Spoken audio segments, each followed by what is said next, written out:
Hi, my name is Stacy Winchester, and in partial fulfillment of Nursing 5309, teaching learning theories, strategies, and evaluation for the University of Texas at Arlington School of Nursing, I will explain debate and provide an example of its use. Debate is a learning tool that can be utilized to help define two different points of view and attempt to persuade the learner towards their point of view. While there are many forms of debate, the style of debate used today will present the value of women characters in the movies Star Wars and Star Trek. The format of the debate will consist of each debater having a few minutes to present their side, followed by each person having a chance to rebut and conclude.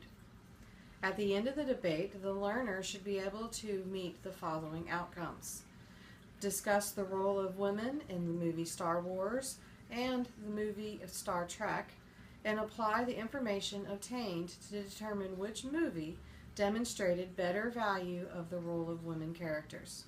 I hope you enjoy, and let's get started with the debate.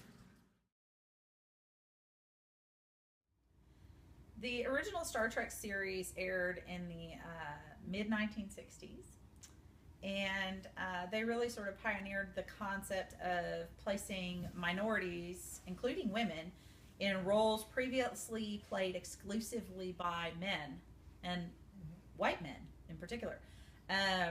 They didn't do it accidentally. It was very intentional. The creators of the show were really, I think, trying to make a point that women and minorities have value in society and should be valued in society. The overall diversity of the Enterprise bridge crew in that original series show sort of serves to illustrate to the show's viewers the whole Star Trek genre, the whole Star Trek idea of a future vision of a culture of tolerance and diversity, where women and men and minorities and white people basically were on an equal footing, and both had positions of power and authority and respect. When the original show debuted in the 60s, Star Trek presented a main cast of characters that included several men, white men, one alien who had pointy ears and green blood, and an African-American woman who served as a lieutenant bridge officer as a part of the crew. She was the communications officer, and that kind of thing had never been done before. Certainly not placing a woman in a position of authority where she would be ranked above men, and more importantly, a woman of color ranked above men, was something that just was pretty much unheard of at that time. And I think they sort of get away with it at that time because it is a science fiction TV show, so it's supposed to be this sort of pretend future. But the fact remains is the creators of the show were very concerned about the role of women and how they could be portrayed more equally to men. The show carries forward in the Next Generation series, which debuted in the 80s, late 80s, and went on into the early 90s. And they cast several female leading characters as well. Dr. Beverly Crusher is one. She's a doctor. Her counterpart on the original series show was a kind of a stodgy older white male. And in the Next Generation series, we see an attractive but intelligent doctor who advises the captain. And we also have Lieutenant Tasha Yar, who plays the chief security officer on the show. And she's filling a role that would primarily be thought of as a male role. It's sort of a police officer security kind of role. And then, of course, Counselor Deanna Troi, who serves as ship's counselor, but she is the direct advisor to the ship's captain. So again, these women are in positions of authority. They hold rank, and they're definitely valued as members of the crew and a functioning part of that society and culture that's set up in the show.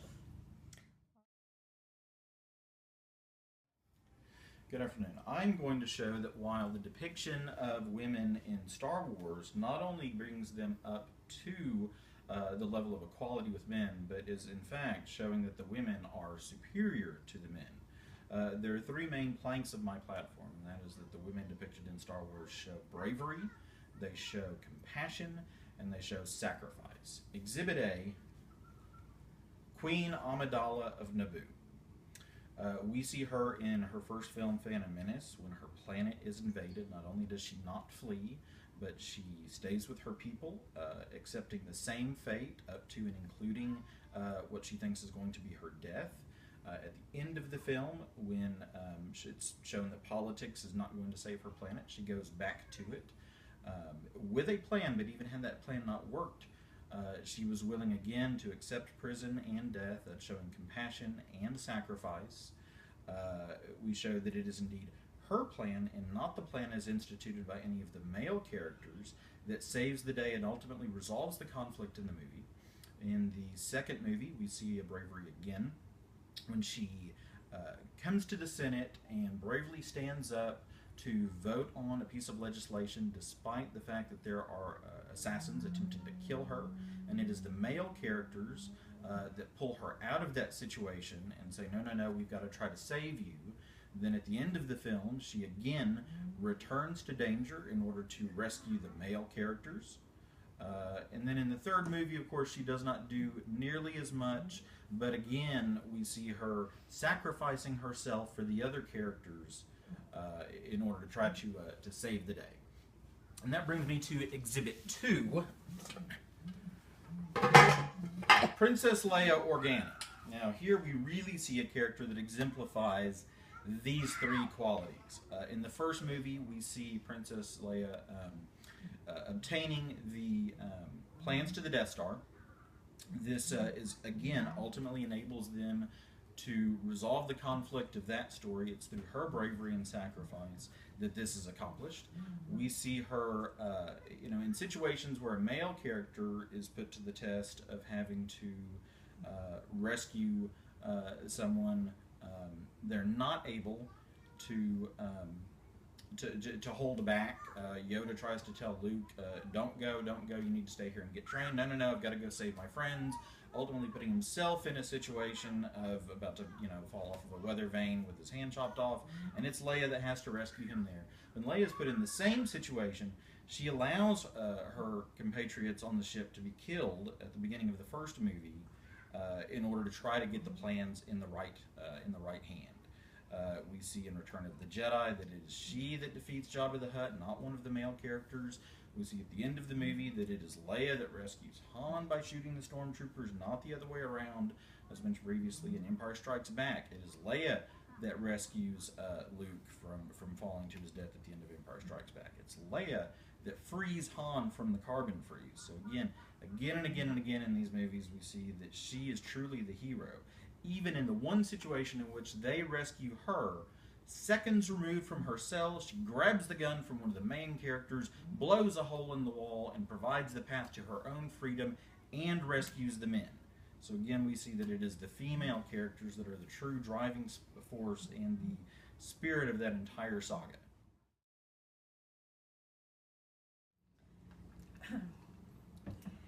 My worthy opponent would have you believe that the women of Star Trek are not as brave, compassionate, or sacrificing as the women of the Star Wars universe.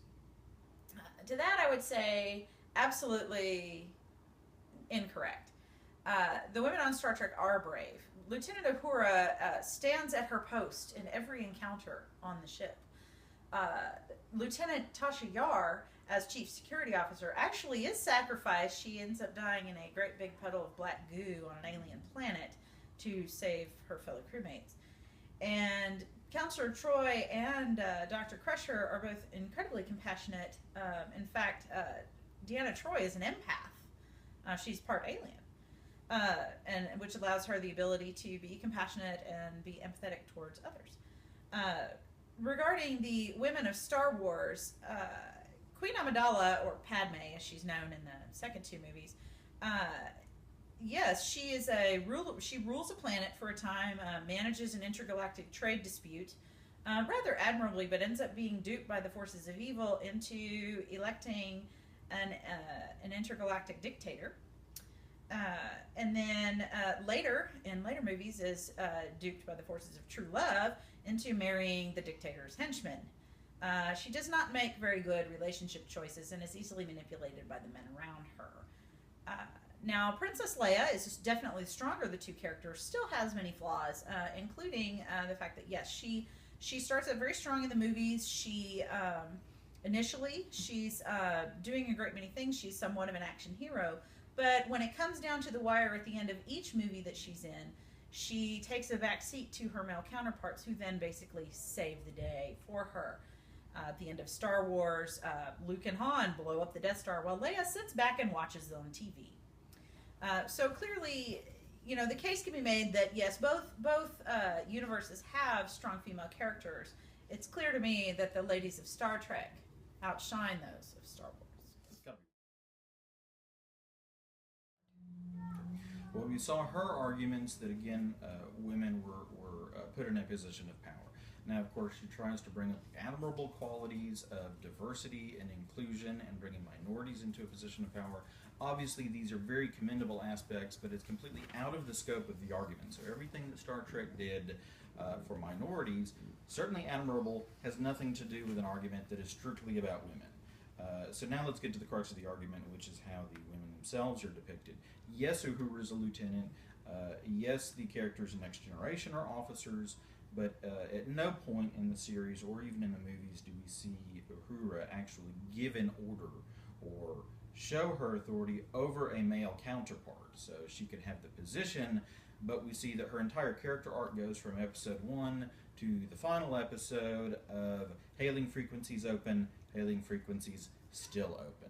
So again, really no growth, really no position of power or authority. And the female characters in Next Generation are again put in a position where they're caretakers of their male counterparts, a doctor and a therapist, that they are only there insofar as they can aid and assist the males who are superior to them in both rank and heroism. Again, at no point do either of those females go above or beyond what any of the males on the show do.